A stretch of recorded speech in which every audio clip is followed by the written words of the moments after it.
रेगिस्तान की तपती हवा में जंग खाए विशाल जहाज, जहां कभी लहरें नृत्य करती थीं, आज वहां है मौत का सन्नाटा।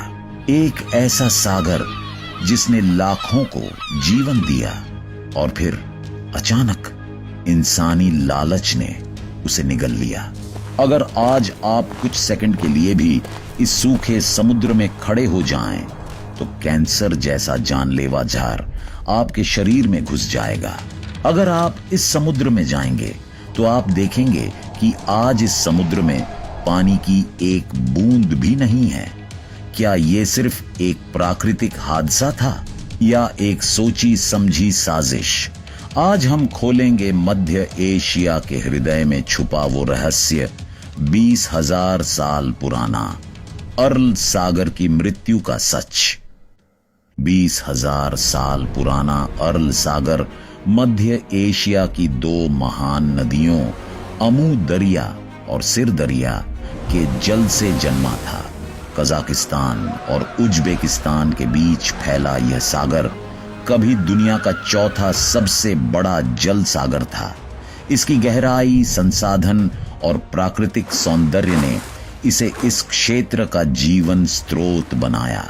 यहाँ मछलियां पनपती थीं, नौसेना तैनात थी और व्यापार के जहाज लगातार आते जाते थे।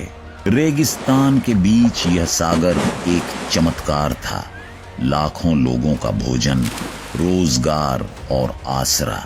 लेकिन इस शांत जल के भीतर छुपा था भविष्य का एक भयंकर संकट।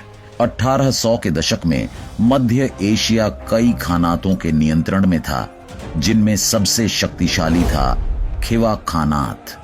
यह क्षेत्र कैस्पियन से अरल तक जाने वाले महत्वपूर्ण व्यापार मार्गों पर हावी था। रूस के व्यापारियों और दूतों पर बार बार हमले होते थे। उन्हें गुलाम बनाकर ले जाया जाता था। राजनीतिक और आर्थिक रूप से यह रूस के लिए एक बड़ी चुनौती बन चुका था। रूसी साम्राज्य ने फैसला किया, अरल सागर तक पहुंचने का मतलब है पूरे मध्य एशिया पर नियंत्रण। लेकिन अरल सागर तक कोई समुद्री मार्ग नहीं था। यह पूरी तरह लैंडलॉक्ड था, रेगिस्तान से घिरा हुआ। फिर भी रूस पीछे नहीं हटा। 1847 में रूस ने सिर दारिया नदी के मुहाने पर रायम सैन्य चौकी बनाई। इसके बाद उन्होंने एक असंभव लगने वाला काम किया। विशाल युद्धपोतों को हिस्सों में तोड़ा गया, ऊंटों पर लादकर रेगिस्तान के रास्ते अरल तक पहुंचाया गया। रेत के तूफान, तापमान का उतार चढ़ाव और 100 किलोमीटर लंबा कठिन सफर, इन सब के बाद जहाजों को अरल किनारे पर फिर से जोड़कर पानी में उतारा गया। पहला जहाज निकोलाई, फिर मिखाइल और 1848 में सबसे बड़ा कॉन्स्टेंटाइन। ये जहाज सिर्फ लोहा नहीं थे, ये रूस की रणनीति, उसकी महत्वाकांक्षा और भविष्य की भू राजनीति का संकेत थे। यही वह क्षण था जब अरल सागर पर रूस की पकड़ की कहानी शुरू हुई। एक ऐसी पकड़ जिसने आगे चलकर एक प्राकृतिक चमत्कार को मौत के किनारे ला खड़ा किया। 1917 की क्रांति के बाद रूस में कम्युनिस्ट शासन आया और जन्म हुआ सोवियत यूनियन का। नए शासन के नेता जोसेफ स्टालिन ने देश को तेजी से औद्योगिक और कृषि महाशक्ति बनाने का विशाल सपना देखा। उसी समय वैश्विक बाजार में एक फसल की मांग तेजी से बढ़ रही थी, कॉटन, जिसे उस दौर में व्हाइट गोल्ड कहा जाता था। स्टालिन के सामने विकल्प स्पष्ट था। अगर सोवियत यूनियन के लिए धन और शक्ति चाहिए तो कपास उत्पादन बढ़ाना होगा। लेकिन समस्या थी मध्य एशिया के रेगिस्तान। यहां मिट्टी तो थी पर पानी नहीं। स्टालिन और उनके इंजीनियरों ने एक साहसिक परंतु विनाशकारी योजना बनाई। अमू दरिया और सिर दरिया जैसी विशाल नदियों का पानी मोड़कर पूरा क्षेत्र कपास के खेतों में बदल दिया जाए।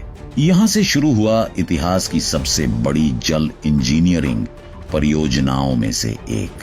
सरकार ने आदेश जारी की, बांध बनाओ, नहरें खोदो, नदी की दिशा बदलो, हर कीमत पर कपास उगाओ। पूरा सोवियत तंत्र इस मिशन पर लग गया। इन्हीं निर्णयों ने अर्ल सागर के भाग्य की दिशा बदल दी।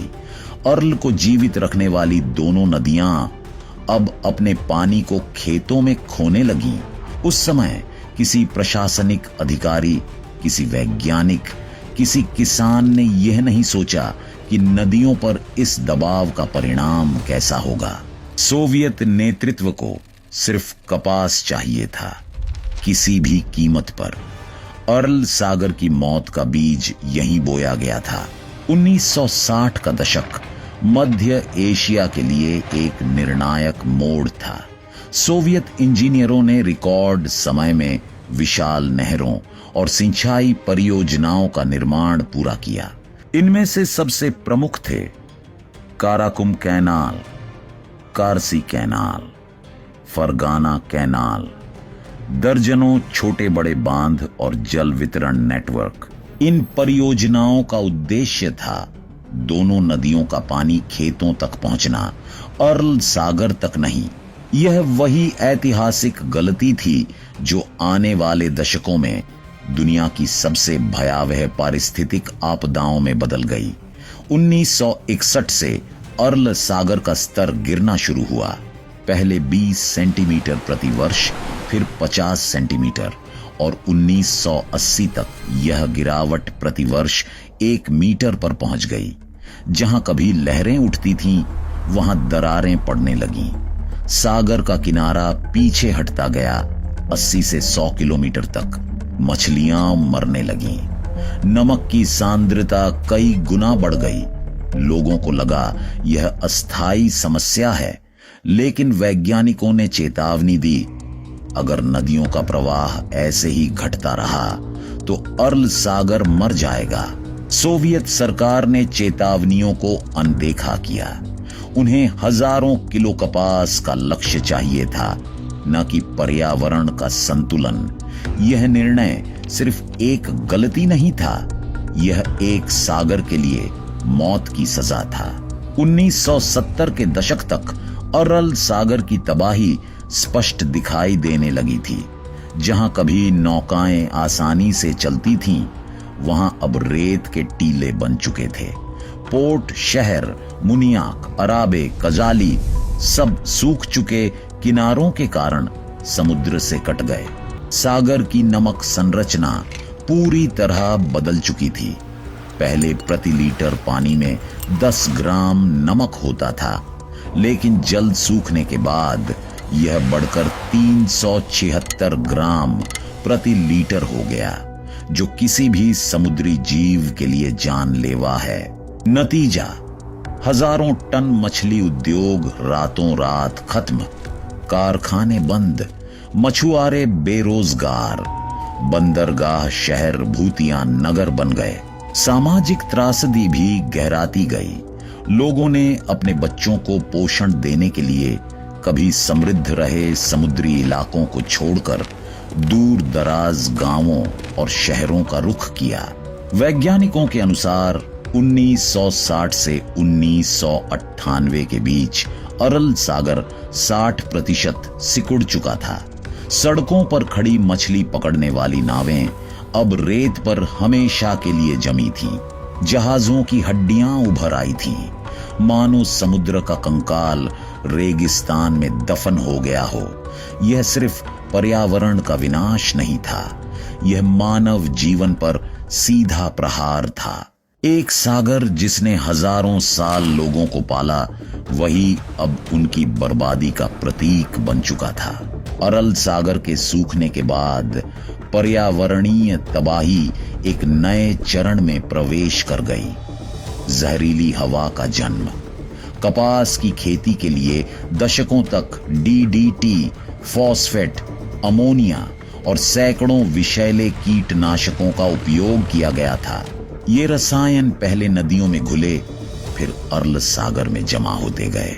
जब सागर सूख गया तो ये जहरीले तत्व बारीक धूल बन गए और हर हवा के झोंके के साथ लोगों की सांसों में उतरने लगे।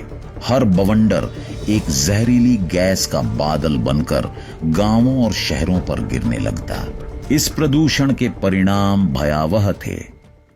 श्वास रोगों में तेज वृद्धि, किडनी और लिवर फेल्योर, चर्म रोग, जन्मजात विकृतियां, कैंसर के मामलों में विस्फोटक बढ़ोतरी। डॉक्टरों के अनुसार यहां एक सांस लेने का मतलब है शरीर में जर भरना। बच्चों की मृत्यु दर बढ़ गई। महिलाओं में जटिल गर्भधारण की समस्याएं उभरने लगीं। 5 मिलियन से अधिक लोग सीधे प्रभावित हुए। धूल के तूफानों में नमक और कीटनाशक मिल जाते थे जो खेतों की उर्वरता को भी खत्म कर देते थे। इससे खेती उत्पादन 30% तक गिरा। यह पर्यावरणीय आपदा अब एक पूर्ण मानवीय संकट में बदल गई थी। अरल सागर के बीच स्थित था एक रहस्यमय द्वीप, वोजरोजदेनिया, जिसका अर्थ था पुनर्जन्म। लेकिन यह पुनर्जन्म नहीं, मृत्यु का जन्म स्थल था। 1950 से 1980 के दौरान यह द्वीप सोवियत यूनियन के सबसे गुप्त और खतरनाक प्रयोगों का केंद्र बना। यहां विकसित और परीक्षण किए गए एंथ्रैक्स, प्लेग, स्मॉल पॉक्स, ट्यूलरेमिया जैसे घातक बायोलॉजिकल हथियार हजारों जानवरों पर प्रयोग किए गए। द्वीप पर बने प्रयोगशालाएं पूरी तरह गोपनीय थीं। सैकड़ों वैज्ञानिक यहां काम करते थे, पर उनकी गतिविधियों के बारे में जनता को कुछ पता नहीं था। 1991 में सोवियत यूनियन टूट गया और यह क्षेत्र पूरी तरह छोड़ दिया गया, लेकिन खतरा वहीं बना रहा। जब अर्ल सागर सूख गया तो यह द्वीप नहीं रहा, यह जमीन के साथ जुड़ गया। अब कोई भी पैदल या वाहन से इस खतरनाक क्षेत्र में पहुंच सकता था। वैज्ञानिकों ने चेतावनी दी, यहां की मिट्टी में एंथ्रैक्स स्पोर्स आज भी सक्रिय हो सकते हैं। ये 100 साल तक जिंदा रह सकते हैं और हवा में फैल सकते हैं। स्थानीय लोगों ने बताया कि यहाँ के चूहों में प्लेग के लक्षण पाए गए। यह संभावित महामारी का संकेत था। आज यह क्षेत्र दुनिया का सबसे खतरनाक परित्यक्त बायो हथियार जोन माना जाता है। अर्ल सागर एक प्राकृतिक एयर कंडीशनर की तरह था। गर्मी में ठंडक, सर्दी में गर्माहट, उसकी विशाल जलराशि मौसम को संतुलित रखती थी। लेकिन जैसे ही यह सागर गायब हुआ, पूरे क्षेत्र का मौसम चरम रूप लेने लगा। अब गर्मी में तापमान 45 डिग्री सेल्सियस तक पहुंच जाता है, जबकि सर्दियों में यह -25 डिग्री सेल्सियस तक गिर जाता है। ऐसा तापमान पहले कभी नहीं देखा गया था। हवा में उड़ने वाली नमकीन धूल बर्फ जमने की प्रक्रिया को भी प्रभावित करती है। ठंड के दिनों में नमक मिले बर्फ के टुकड़े कृषि भूमि को और ज्यादा बंजर बना देते हैं। वर्षा कम हो गई है। पहले जहां बादल नदियों और सागर से नमी लेकर बारिश करते थे, अब वह स्रोत सूख चुके हैं। धूल भरे तूफानों की संख्या दोगुनी हो गई। इन तूफानों में कीटनाशक, नमक और बारीक मिट्टी मिलकर एक जहरीला गुब्बार बनाती हैं जो सैकड़ों किलोमीटर दूर तक फैल जाता है। पड़ोसी देशों ताजिकिस्तान, तुर्कमेनिस्तान और यहां तक कि ईरान ने भी इस धूल से प्रभावित होने की शिकायत की। कृषि उत्पादन 20 से 30% तक गिर गया। लेकिन यह सिर्फ शुरुआत है। जलवायु वैज्ञानिक चेतावनी देते हैं, यदि पर्यावरणीय हस्तक्षेप नहीं रोका गया तो मध्य एशिया एक नए मरुस्थल में बदल जाएगा। अर्ल सागर की मृत्यु ने एक पूरे क्षेत्र का मौसम बदल दिया। लंबे समय तक दुनिया ने अर्ल सागर को खो देने की बात स्वीकार कर ली थी, लेकिन कुछ लोगों ने हार नहीं मानी। कजाकिस्तान सरकार और विश्व बैंक ने एक महत्वाकांक्षी योजना तैयार की। उत्तर अर्ल सागर को पुनर्जीवित किया जाएगा। इसके लिए बनाया गया कोक अराल डैम, जो अमू दरिया के प्रवाह को मोड़कर फिर से सागर की ओर भेजने लगा। इस परियोजना का परिणाम चमत्कारिक था। सिर्फ 1 साल के भीतर 2006 में उत्तर अर्ल सागर में जल स्तर तेजी से बढ़ा। मछलियों की संख्या लौटने लगी। स्थानीय लोग फिर से नौकाएं चलाने लगे और दशकों बाद पहली बार लहरें पुराने मुनियाक पोर्ट के करीब दिखाई दी। वर्ष 2015 की भारी बर्फबारी से दक्षिणी हिस्से में भी कुछ जल स्तर सुधार देखा गया। गांवों में फिर से सर्द हवा में नमी का एहसास होने लगा, जो वर्षों से गायब था। 2025 की रिपोर्ट कहती है उत्तर अर्ल में पानी का स्तर 42% बढ़ चुका है। यह पर्यावरण विज्ञान की दुनिया की सबसे सफल पुनर्जीवन परियोजनाओं में से एक है। लोगों में उम्मीद वापस आई है। पर्यटन धीरे धीरे बढ़ रहा है। वृक्षारोपण कार्यक्रम चल रहे हैं और अंतर्राष्ट्रीय समुदाय अर्ल सागर को दोबारा जीवित करने की लड़ाई में शामिल हो चुका है। दोस्तों, अर्ल सागर की यह कहानी हमें एक सच्चाई बताती है। अगर हम प्रकृति को नष्ट करेंगे तो प्रकृति हमें छोड़ देगी और उस दिन बचने की कोई जगह नहीं बचेगी। अगर यह डॉक्यूमेंट्री आपको ज्ञान, भावनाएं और चेतावनी तीनों दे पाई है तो वीडियो को लाइक, शेयर और सब्सक्राइब करना ना भूलें। आपकी एक क्लिक से ऐसे महत्वपूर्ण विषय और भी लोगों तक पहुंचते हैं। फिर मिलेंगे एक नई कहानी, एक नए सच और एक नई खोज के साथ। धन्यवाद।